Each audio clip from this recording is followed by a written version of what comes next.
সরাসরি যদি বলতে পারি ভারতীয় ডিপ স্টেট এজেন্টের ভারতীয় ডিপ স্টেটের পারপাস উনি সার্ভ করেন। আপনি ওর প্রত্যেকটা কর্মকাণ্ড দেখেন, যদি একটা বাংলাদেশের পক্ষে যায়, একটা যদি যায়, আপনি আমাকে এসে বলবেন যে আপনার ক্যালকুলেশন এখানে ভুল ছিল।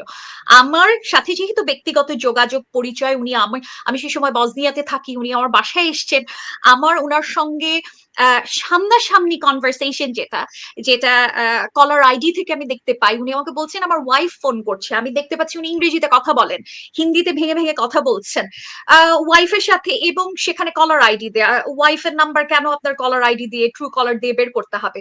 তো তখন আমার প্রথম সন্দেহ শুরু হয়, এবং আমি যখন ওনাকে প্রশ্ন করতে শুরু করি তখন থেকেই ওনার সঙ্গে আমাকে উনি প্রথমে ভুগিচুগি বোঝানোর চেষ্টা করছেন যে না, আমাদের সাথে তো অনেক রকমের গোয়েন্দা সংস্থার যোগাযোগ আছে, উইচ ইজ নর্মাল। দেখেন, একটা আপনি এই ধরনের অ্যাক্টিভিজম করছেন, আপনার সাথে 5 রকমের গোয়েন্দা সংস্থার যোগাযোগ থাকবে, দ্যাটস অ্যাবসলিউটলি ফাইন। কিন্তু এই পুরো ঘটনাটার মধ্যে যে ধরনের একটা আম, ঢাক ঢাক গুড়গুড়ের একটা জায়গা ছিল, এবং এটা আমার আমার প্রথম ক্লিক করে যে সামথিংস নট রাইট।